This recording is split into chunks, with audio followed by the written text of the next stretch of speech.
नमस्कार दोस्तों, आप सभी लोग कैसे हैं? उम्मीद करता हूँ आप सभी लोग ठीक होंगे। और मैं प्रदीप कुमार और आपका स्वागत है प्राकम अकेडमी में।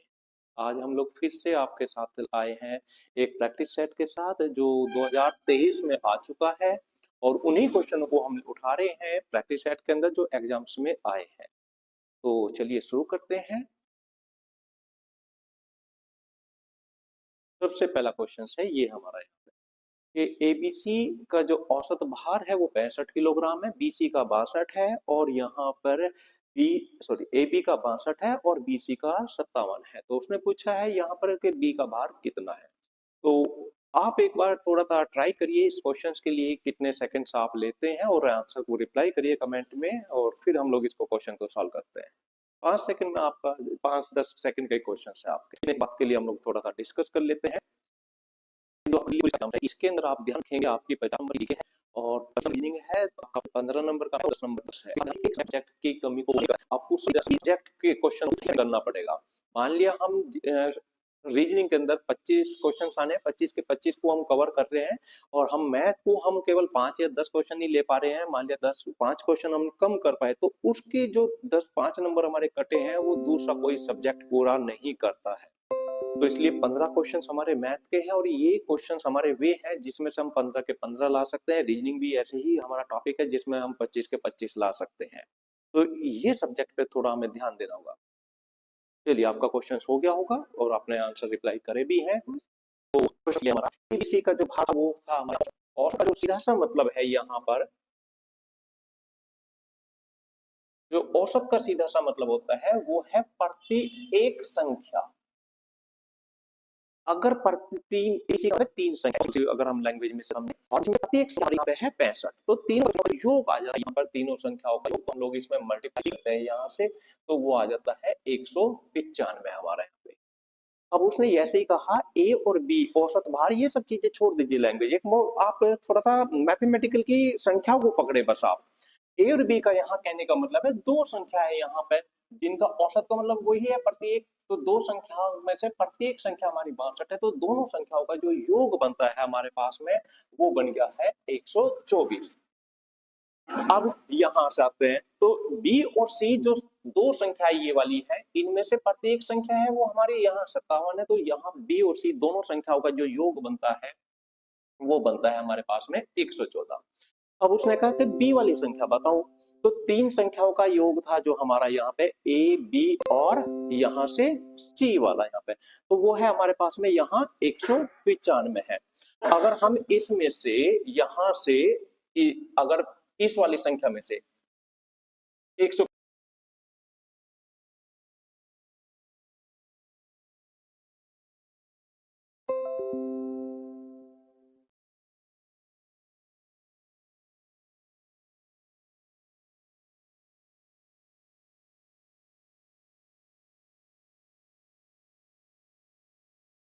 95 वाली में से तो 114 हटा दे तो ये दो संख्या हमारी हट गई मतलब बी हट गई और यहाँ से सी हट गई तो केवल ए संख्या बचेगी वो हमारे यहाँ से। तो जो हमारे पास यहाँ ए आया है वो आ गया है यहाँ से 81 आ जाता है यहाँ से क्योंकि यहाँ से हमारा इसमें से घटाने के बाद 81 आ गया। अब ये जो संख्या आई है वो हमारी केवल ए वाली है उसने पूछा है बी वाली संख्या तो यहाँ पे देखते हैं तो ए और बी का जो योग था वो 124 था। तो इसमें से अगर मैं ए वाली 81 संख्या हटा देता हूँ यहाँ से तो ये बचता है मेरे पास यहाँ 43 तो ये वाली संख्या जो बची वो बी बची है तो आंसर है हमारा बी। नेक्स्ट क्वेश्चन लेते हैं।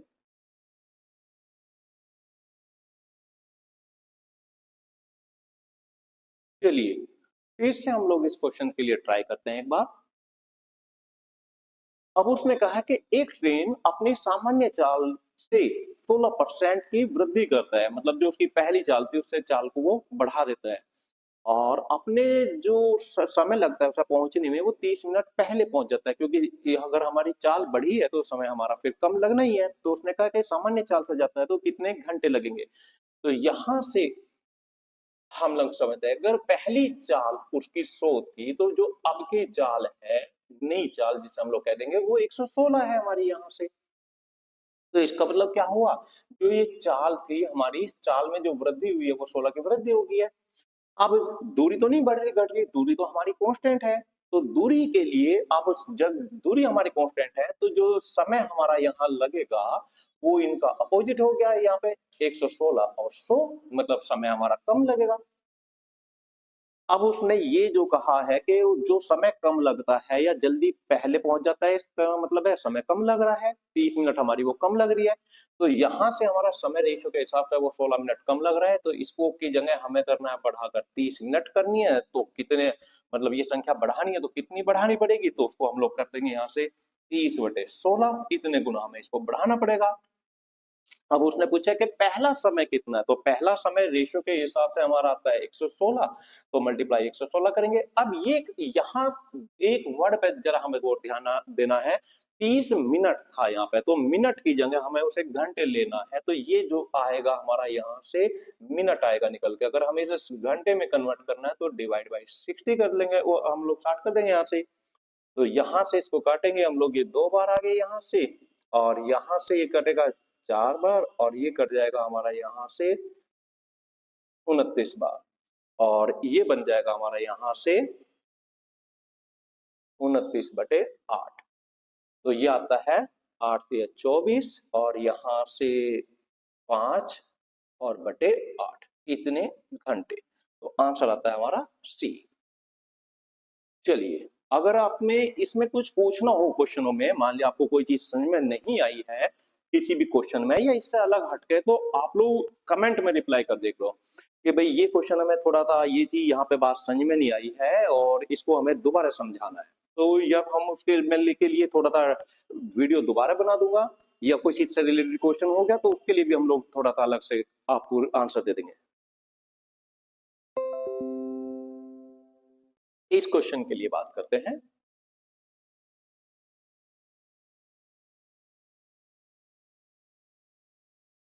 अब ये क्वेश्चन उसने कहा है, एक व्यक्ति 25% की छूट प्रदान करता है और फिर उसे 20% का लाभ होता है, तो अंकित मूल्य क्रय मूल्य से कितने परसेंट अधिक है। तो मैं उम्मीद करता हूँ आप लोग सभी लोग इस क्वेश्चन को सॉल्व कर लेंगे। तो एक बार थोड़ा सा 2 सेकंड के लिए आप लोग ट्राई करें, क्योंकि 2 ही सेकंड का क्वेश्चन है हमारा।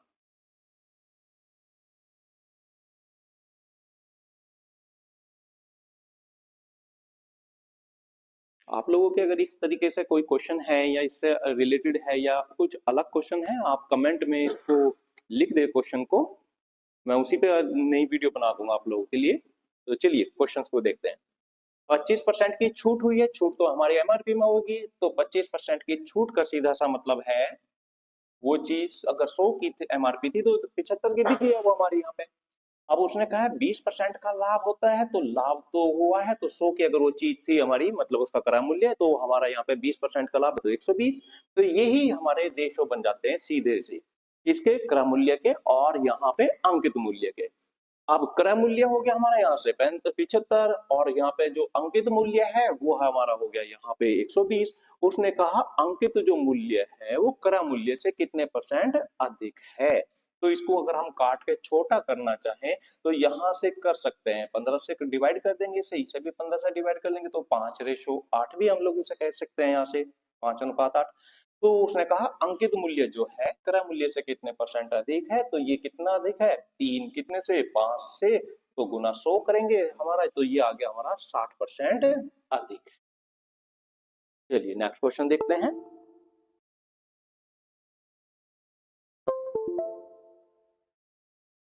अब उसने कहा इस क्वेश्चन पे, इसको भी एक बहुत सेकंड भर का क्वेश्चन है आपका, एक वर्ग का विकर्ण 3 सेंटीमीटर है, यदि इसके विकर्ण को हम लोग दुगना कर दे तो क्षेत्रफल कितने गुना हो जाएगा।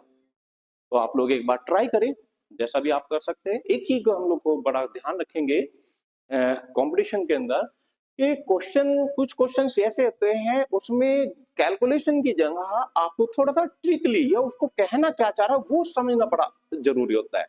अगर वो सही समझ जाए तो हमारा बहुत समय उस क्वेश्चन को सॉल्व करने के लिए बच जाता है। जैसे इसी क्वेश्चन पे हम लोग थोड़ा सा डिस्कस करेंगे।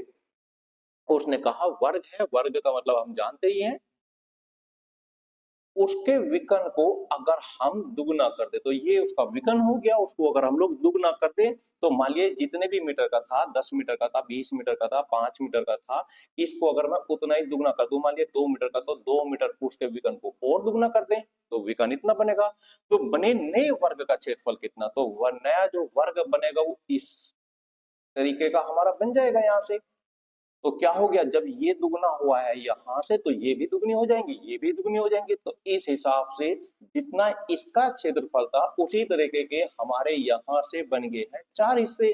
तो मतलब क्या हो गया, क्षेत्रफल कितना हो गया, दुगना हो गया। तो आंसर है हमारा सी यहाँ से। तो इस पे कैलकुलेशन से ज्यादा हमने ये समझा कि वो सवाल को कहना क्या चाह रहा है, बस।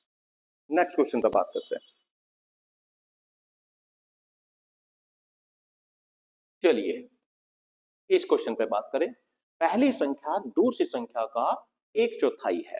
यदि पहली संख्या में, ये थोड़ा सा यहाँ पे वर्ड की एरर है, ये यहाँ पे वर्ड यदि है।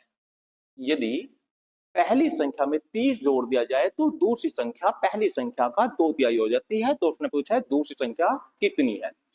तो इसको भी आप लोग एक सेकंड के लिए जरा ट्राई करें। आप लोग क्या कर सकते हैं, तो समझना क्या है, मैथ क्या है, उसको मैथ किस तरीके से वर्क कर रहा है, ये सिर्फ लैंग्वेज होती है।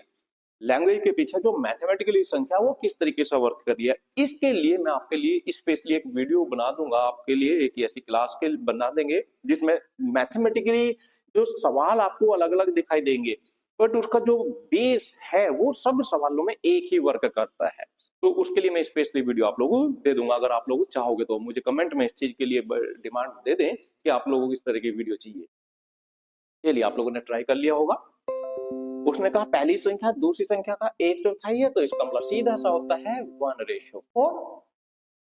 अब ये पहली संख्या हो गई और ये हमारी दूसरी संख्या हो गई, उसने कहा। अब उसने कहा कि पहली संख्या में 30 जोड़ दिया जाए, तो केवल जो जोड़ने के लिए कही है बात वो पहली संख्या में कही है, मतलब केवल दूसरी संख्या हमारी।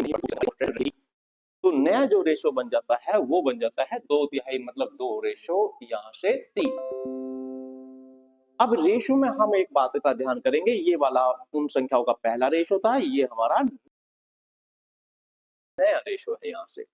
तो संख्या में जो वृद्धि हुई है वो तो पहले वाली में हुई है, इस वाली संख्या में वृद्धि हुई है वो तो केवल, हाँ ठीक है, वो यहाँ रेशो में भी दिख रहा है।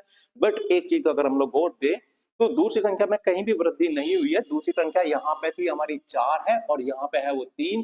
तो इन संख्या में तो वृद्धि होनी नहीं चाहिए थी, तो वो हो रही है। तो इसका मतलब क्या है, यहाँ पे ये दोनों संख्या, तो उसने कहा वृद्धि नहीं है तो कांस्टेंट होनी चाहिए, ये फिक्स, मतलब कि वहां पे इक्वल होनी चाहिए, बराबर होनी चाहिए। बराबर रहेगी तो इसका मतलब इसमें कोई वृद्धि नहीं हुई है। तो इसी पॉइंट से हम लोग इस क्वेश्चन को सॉल्व कर देते हैं। तो यहाँ 4 है और यहाँ 3 है, तो इसको थोड़ा सा चेंज कर देते हैं, संख्या को बढ़ा, मतलब बराबर कर देते हैं, 12 और 12। तो यहाँ से 4 गुना हो जाएगा तो इसको हम 8 कह देंगे, 3 गुना हो गया तो इसको हम लोग 3 कह देंगे। तो दूसरी संख्या हमारी क्या हो गई, यहाँ पे बराबर है, क्योंकि उसने कहा इसमें कोई वृद्धि नहीं होनी चाहिए, तो इस बराबर होनी चाहिए, ठीक है। अब पहली संख्या में वृद्धि होनी चाहिए, तो रेशियो में जो वृद्धि आ रही है वो आ रही है हमारी 5 की। जबकि जो वर्ग उसने कहा कि जो वृद्धि होनी चाहिए वो कितने की होनी चाहिए, 6। तो कोई बात नहीं, इस संख्या को और बढ़ा देते हैं हम लोग, यहाँ से बढ़ा देते हैं, तो यहाँ 30 करना हो तो ये संख्या हमारी बढ़ जाएगी, 6 गुना 6 पंजे 30 हो जाएगी।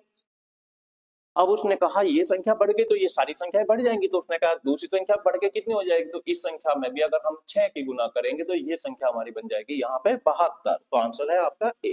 तो कहने का मतलब यही है कि क्वेश्चन को आपको ये समझना है कि उसकी लैंग्वेज कहाँ क्या बोल रही है, बस। बाकी तो सब ये रेशो ही है, रेशो से सारे क्वेश्चन समझ में आ जाता है। नेक्स्ट क्वेश्चन लेते हैं।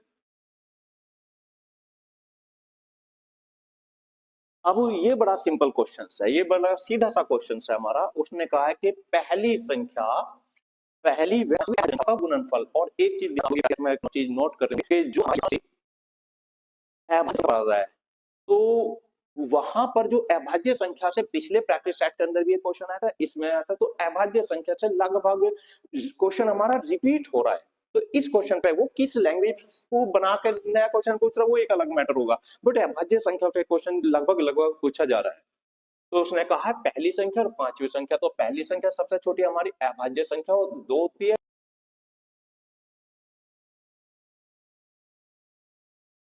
फिर 3 होती है, फिर हमारी यहाँ पर 5 होती है, फिर हमारी 7 होती है, फिर हमारी 11 होती है, और यहाँ पे 13, 19, 23, और यहाँ पे क्योंकि उसने जो पूछी है 9 तक पूछी है, तो 9 तक कर लेते हैं हम लोग इसे यहाँ से। तो 1 2 3 4 5 6 7 8 और एक 17 और रह गई भाई हमारी यहाँ पे। तो ये हो गई हमारी 17, और ये हो गई हमारी 19, और ये हो गई हमारी यहाँ 23। तो वो 9वीं संख्या पूछी थी, तो 9 तक हमने अभाज्य संख्या लिख ली। अब उसने क्या कहा है यहाँ से सिंपल सा क्वेश्चंस में, तो यहाँ उसने कहा पहली और पांचवी, तो पहली संख्या ये हो गई और पांचवी संख्या ये हो गई, इनका गुणनफल के लिए बात कर रहा है, तो गुणनफल कर लेंगे हम लोग यहाँ से 22।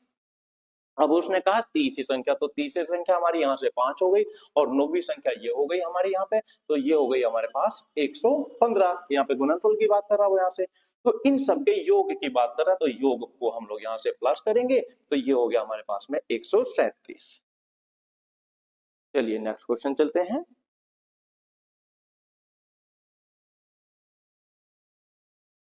इस क्वेश्चन पर हम लोग बात करें, चलिए आप लोग थोड़ा सा करें इस क्वेश्चन के, सॉरी लेकिन ज्यादा लेंथी क्वेश्चन नहीं है, बहुत सिंपल क्वेश्चन ही है, लेकिन लैंग्वेज के हिसाब से थोड़ा अच्छा क्वेश्चन है ये।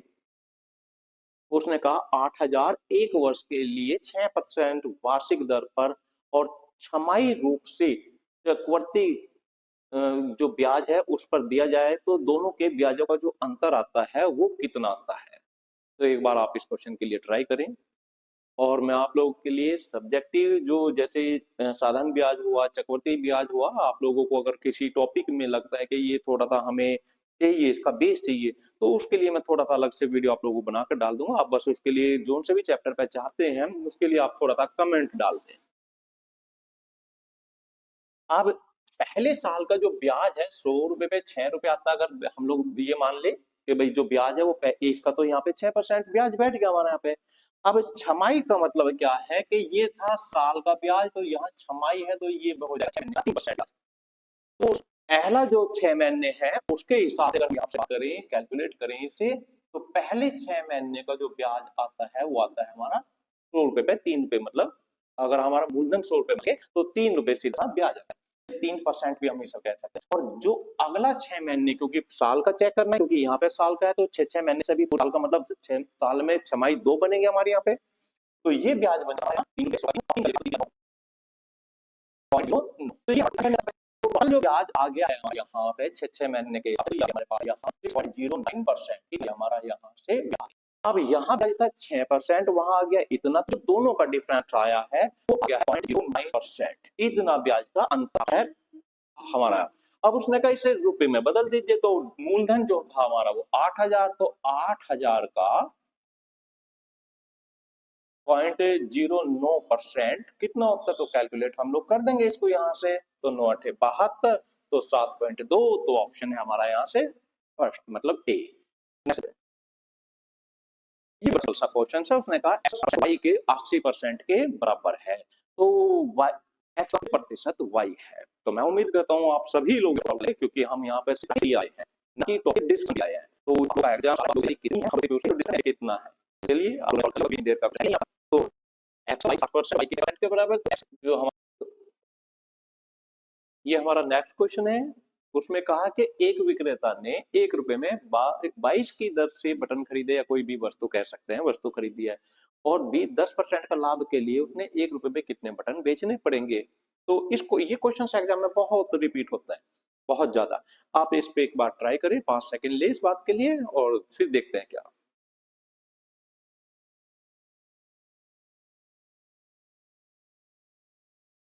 चलो, तो आप लोगों ने थोड़ा सा एक प्रयास कर लिया होगा इस सवाल के लिए कि भाई क्या है इसका आंसर, तो हम डिस्कस करते हैं इसे। वैसे तो मैं बहुत तरीके से हम लोग कर सकते हैं, आप भी बहुत तरीके से कर सकते हैं, लेकिन थोड़ा सा हमें फोकस ये रखना होता है कि एग्जाम में हमारा कम से कम समय लगे इस क्वेश्चन को सॉल्व करने के लिए। तो उसने कहा कि 22 की, यहाँ से पहली चीज पर हम लोग ध्यान करेंगे, 1 रुपए में 22 की दर से वस्तु खरीदी है, मतलब 22 वस्तु उसने खरीद दी है। अब खरीदी है यहाँ पर ये सीधा सा एक वर्ड आ गया, और बेचनी है उसे 10% के लाभ पर बेचनी है।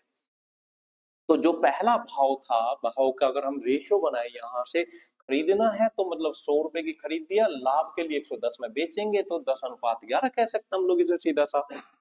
तो ये हो गया भाव हमारा खरीदने का, वो खरीद पहले इसका कितने में खरीदी और कितने में बेची। अब उसने कहा कि जो खर्च है वो 1 रुपए में ही आपको पहले खरीदा था और 1 रुपए में ही बेचना है, मतलब खर्च दोनों तरफ बराबर है।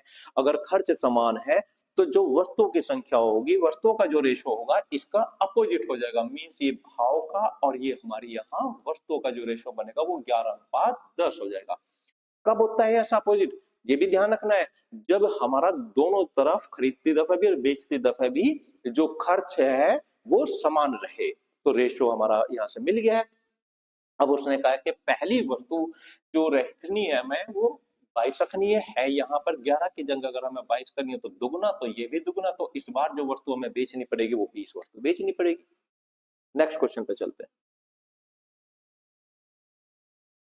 उसने कहा दो संख्याओं का एलसीएम 90 है, मतलब लेस है। अब दोनों संख्याओं का जो अनुपात है वो 3:5 है, तो दोनों संख्याओं का योग कितना है। इसके लिए भी आप एक सेकंड के लिए ट्राई करें।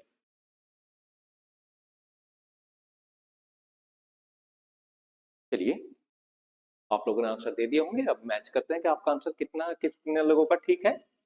तो जो लेस है एलसीएम है वो 90 है, तो इसके फैक्टर कर देते हैं कि इसमें हमारा जो दोनों संख्याओं का अनुपात है वो कितना है 3:5, तो ये तो होंगे ही होंगे, इसमें 3 × 5 तो ये हो गया हमारा 5×5 = 15, तो आगे जो बच गया वो बच गया हमारे पास 6, तो 15×6 = 90। तो जो हमें यहाँ पे मिल गए हैं टुकड़े, ये जो 6 है वो ये 3 और 5 तो हमारा दोनों संख्याओं का अनुपात था, तो जो ये 6 है ये मिल गया हमें यहाँ से मैच है दोनों संख्याओं का। उसने कहा दोनों संख्याओं का योग कितना है, तो योग बनाना है तो 5 और 3 अनुपात का योग आता है 15, गुना में से करेंगे तो 15×6 = 90, सॉरी योग करना है, योग करेंगे तो 5 और 3 का योग आएगा 8, गुना 6 करेंगे तो जो योग बनेगा वो कितना बनेगा हमारा 48, तो आंसर है हमारा ऑप्शन ए। नेक्स्ट चलते हैं। इस क्वेश्चन पे भी आप ट्राई करें, ये भी एक सेकंड का ही सवाल है। आपके क्वेश्चन ये जो है इस पेपर में बड़े सिंपल सिंपल क्वेश्चन है, मतलब थोड़ा सा ध्यान की जरूरत है बस। आप ट्राई करें फिर आंसर डिस्कस करते हैं। उसने कहा कि किस वार्षिक साधारण ब्याज पर, किस वार्षिक मतलब यहां पर उसने दर पूछी है, किस दर पर कोई धन 8 वर्ष में दुगना हो जाएगा, मतलब अगर वो पहला धन हमारा 100 रुपए है तो 8 वर्ष में दुगना हो जाता है, तो मतलब 200 हो जाएगा, तो जो ब्याज है वो सीधा सा 100 रुपए बनता है।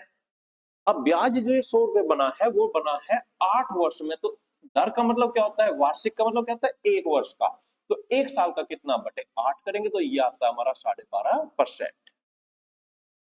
चलिए नेक्स्ट क्वेश्चन के लिए, इस क्वेश्चन पे भी आप लोग जरा कैलकुलेशन करिए फिर डिस्कस करते हैं। चलो, तो आप लोगों ने सॉल्व कर लिया होगा, तो कुछ लोग ऐसा कर रहे होंगे, मैं दोनों तरीके से कर देता हूँ इस क्वेश्चन को। ऐसे तो इसका सीधा सा आंसर वैसे बनता है, जो इसमें सबसे पॉइंट के बाद जितनी लाख तक ज्यादा है जिसमें डिजिट शाबाश आप उसे उठा लीजिए, इसको उठा लीजिए बस, आप यहीं से सारा क्वेश्चन को हम लोग सॉल्व कर लेंगे। जब भी ऐसा क्वेश्चन आएगा वो किसी भी तरह का क्वेश्चन हो हमारा यहाँ पे, तो क्या करेंगे, लास्ट को उठाइए, यहाँ से 3 लिखा, फिर अगला यहाँ से 3 का दुगना 6, 6 का सॉरी 3 का मल्टीप्लाई करते चले, 3 का दुगना 6, फिर 3 तिया 9, फिर 3 चौक 12, ये बन गया सवाल का सीधा सा आंसर। 3 की मल्टीप्लाई करते चली जाए, 3 3 दूनी 6, 3 तिया 9, 3 चौक 12, जितनी बार है वहां 4 बार है तो 4 बार हमने ले लिया। अब दशमलव कितने पे है, यहाँ पर 4 अंकों पे, तो दशमलव 4 अंकों पे लगा दीजिए, ये बन गया आपका आंसर, तो आंसर है हमारा यहाँ से डी आंसर है। चलिए आज के लिए इतना रखते हैं। अब आप लोग इस वीडियो में आपको जो क्वेश्चंस का थोड़ा सा समझ में नहीं आया है, क्योंकि यहाँ पे हमने केवल सोल्व करने के पॉइंट से ही क्वेश्चन लिया है, आपको भी इसी तरीके से करना है, इससे भी ज्यादा छोट ही करना है, ये तो हमने समझा है, डिस्कस करा है। तो आप लोग क्या करिए, उस क्वेश्चन के लिए क्वेश्चन नंबर डाल कर लिख लीजिए कि ये क्वेश्चन का मुझे थोड़ा सा समझा दीजिए डेप्थ में, तो उसके लिए वीडियो दे दूंगा, या कोई आपका अलग क्वेश्चन है तो उसके लिए आप लोग क्या करिए, क्वेश्चन लिख दीजिए वीडियो उसमें कमेंट के अंदर। तो मिलते हैं नेक्स्ट क्लास में आप, चलिए।